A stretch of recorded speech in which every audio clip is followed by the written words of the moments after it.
la piratería no era el problema, porque en los volúmenes que yo le comenté, 7 volúmenes de la Convención de Ginebra, 2 hojas están destinadas a la piratería, 2 hojas, cuando otros temas llevan casi un volumen, 2 hojas. Quiere decir que no estaba bien, mucha razón tenía el señor Pomés de la República Oriental del Uruguay.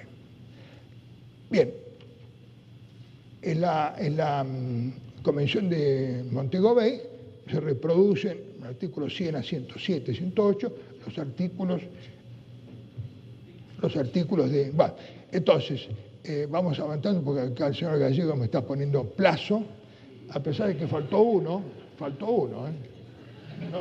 Equidad. No me lo presta. Total, esta ocasión la tengo una sola vez en la vida.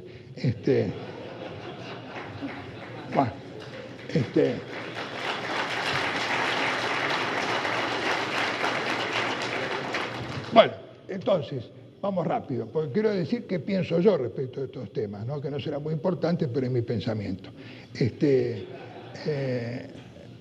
¿Y cuáles son los elementos del delito o de los actos de piratería, según dice el artículo 101, que comentó el señor Mitropoulos ayer, los puso en la pantalla, no los voy a repetir, pero hay 2 elementos muy importantes. ¿Cuál es el ámbito para que se cometa el delito de piratería?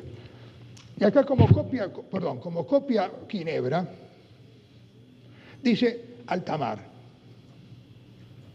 Dice alta mar, pero resulta ser que en 1982 aparece un espacio marítimo que es que va a destrabar todo, inclusive va a consolidar la posición chilena, peruana y ecuatoriana en cuanto al nuevo derecho del mar, esto es reconocimiento a esta patria, que es la Declaración de Santiago de 1952, que habla de las 200 millas, pero las Naciones Unidas del 45 siguen discutiendo.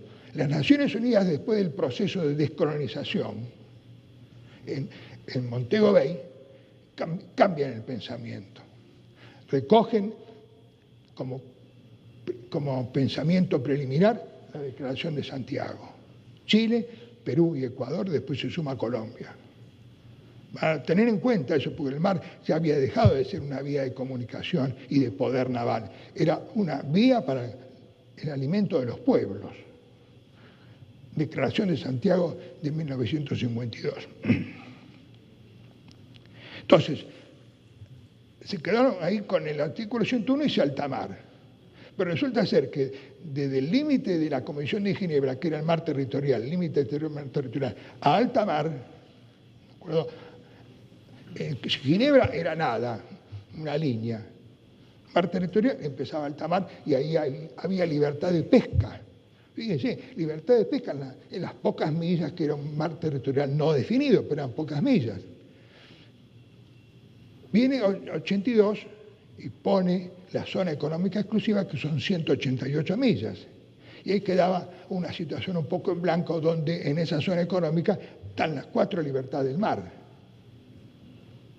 Entonces, el artículo 58 de la Convención de Montego Bay dice que los artículos tales, en 118, en 100 no sé cuánto, se aplican para la zona económica exclusiva, artículo donde está justamente el tema piratería, derecho de visita, derecho de persecución, etc. O sea que por vía de un artículo se aplican estos. Ese es el ámbito de aplicación. Zona económica exclusiva, o sea que parte del límite exterior del mar territorial como Ginebra.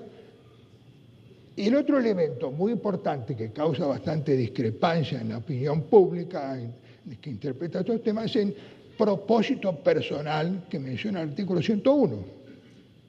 El propósito personal del pirata debe estar incluido en los actos de piratería. ¿Y qué es el propósito personal? Es una forma un tanto ambigua. ¿Cuál es el propósito personal de estar yo acá? Cada uno de ustedes podrán pensar muchas cosas sobre mi propósito personal. ¿Y cuál es el propósito personal del pirata? Ahí viene un tema ambiguo y ahí vienen las debilidades del sistema legal para llevar a juicio el juzgamiento del pirata. Los elementos entonces, además del acto de violencia, la amenaza, todo eso, el dolo que implica el acto del pirata, ir contra las personas y contra los bienes, tenemos el propósito personal. Porque el terrorista, para diferenciar el terrorismo de piratería, el terrorista no tiene un propósito personal, tiene un propósito político, pero también puede ser personal. O sea que esa expresión meritaría tal vez hacer algo, regular algo, que es lo que yo más o menos voy a proponer en un minuto más. Bueno, como el tiempo se me acaba,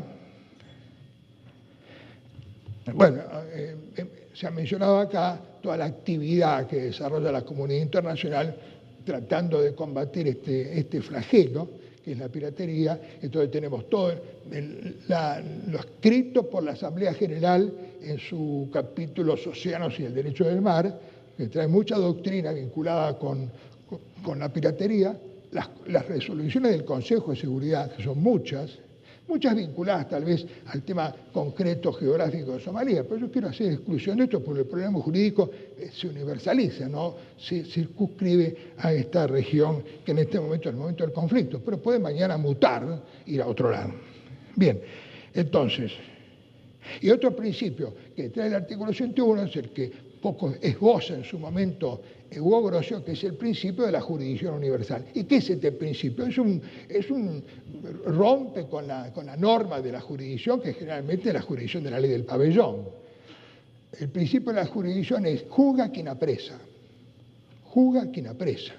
Entonces, un buque de guerra, o autorizado para ello, en nuestro caso la República Argentina, un buque de la Prefectura Naval Argentina, apresa a un buque sospechado de piratería y lo juzga. En cambio, con otro sistema, la Convención SUA 2005, ahí se hace una discriminación de la jurisdicción. Ya no es el que apresa, sino que tiene que entregar. Bueno, hay otra atribución de jurisdicción. Bueno, entonces, y después están todos los operativos, Atalanta, Libertad Duradera y otros operativos que son muy costosos. Decía un señor esta mañana los costos de 5.000 millones a 10.000 millones, una cosa realmente impresionante, lo que significa combatir, primero prevenir y después reprimir la piratería. Son unos costos fantásticos que en definitiva lo pagamos nosotros con los mayores seguros, ¿no es cierto? O sea, que el principio de la jurisdicción universal está restringido para algunos delitos que son estos delitos muy graves, tráfico de esclavos, piratería y algún otro más. Pero no es común atribuir esta jurisdicción. Ya estoy terminando. Quiero señalar un aspecto que es el que yo voy a mencionar como mi opinión personal. Es frecuente en la literatura vinculada con el tema, todas muy importantes, y todas que tienen mucho avance, porque si bien muchas resoluciones del Consejo de Seguridad, en la Asamblea General en su capítulo Los océanos y el derecho del mar, las resoluciones de la OMI, tienen principios doctrinarios que van a servir para Somalia como para cualquier otro lugar donde mañana se produzca este fenómeno, hablan en general de armonizar la legislación interna. ¿Por qué? Porque las penas aplicables, conforme al principio de jurisdicción universal, son las que va a imponer el estado de apresamiento. No hay una ley internacional que dice, bueno, vamos a apresarle, aplicamos esta ley internacional, sino es la ley del estado de apresamiento. Y ahí viene el problema. Porque la ley del estado de apresamiento puede ser que no se encuadre en los postulados del artículo 101 de la Convención. Y si no se encuadra en los postulados del 101 de la Convención, no sería aplicable en principio la jurisdicción universal. Tiene que haber una coherencia. Entonces, la República Argentina tiene un código penal sancionado en 1921 que trata el tema piratería, pero estoy seguro que no se encuadra con la Convención del 82, ni tampoco la de Ginebra del 58. O sea que si nosotros apresamos un buque, señores amigos, camaradas de la prefectura, no nos juguemos por el juzgamiento porque va a ser medio complicado. Porque después va a venir el abogado hábil que va a decir, señores, no, y todo eso se desbarata. Entonces, hay muchas propuestas tratando de solucionar esta cuestión, que yo la voy a resumir con 4 frasecitas. Uno, elaborar un tratado sobre piratería, lo cual no sé si justifica, pero otro, modificar la Conmemar. Es un proceso complicado, el proceso de enmienda de la Convención requiere muchos aspectos burocráticos que no hacen fácil. Aparte, hablar de la reforma es un poco aquello que de eso no se habla. Otros hablan de crear un capítulo especial en el Tribunal Penal Internacional. No, crear un tribunal internacional para juzgar piratería, y otros crear una secretaría dentro del Tribunal Penal Internacional.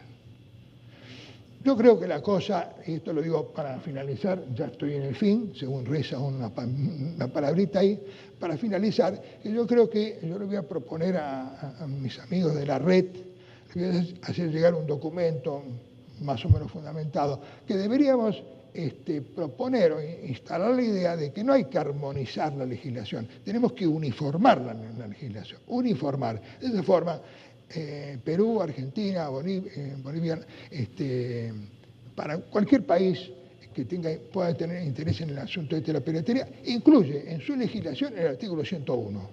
No hay armonización, hay uniformidad. De manera tal que ya tenemos la figura.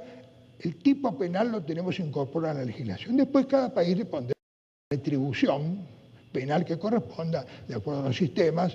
Nosotros tenemos un sistema, porque acá no solamente hay que jugar la piratería, sino la conexidad. Todo lo que traiga aparejado el delito de piratería. Homicidio, lesiones, cualquier tipo conexo a la actividad del pirata. O sea que eso, mi posición sería elaborar un documento donde se propone la uniformidad, que cada país después le ponga su sanción, y ese documento puede favorecer la figura de acuerdos entre países interesados para apoyarse mutuamente en el juzgamiento, acuerdos de entendimiento, también que se exprese bien el respeto a las convenciones sobre derechos humanos, porque es otro tema que se tiene bastante en estas cuestiones de juzgamiento, que se violan las convenciones de derechos humanos y eso genera problemas para el tribunal que tiene que resolver, y después otros aspectos con eso. Pero centralmente la idea es uniformar a través del 101 de la CONVEMAR la legislación en los países que tengan interés, porque se supone que se han ratificado la convención, no habría razones para no poner un artículo sobre la legislación de una convención que han aprobado. Señores, ya estoy en el fin, ¿no? Fin. Les agradezco la atención y ahora a otra cosa.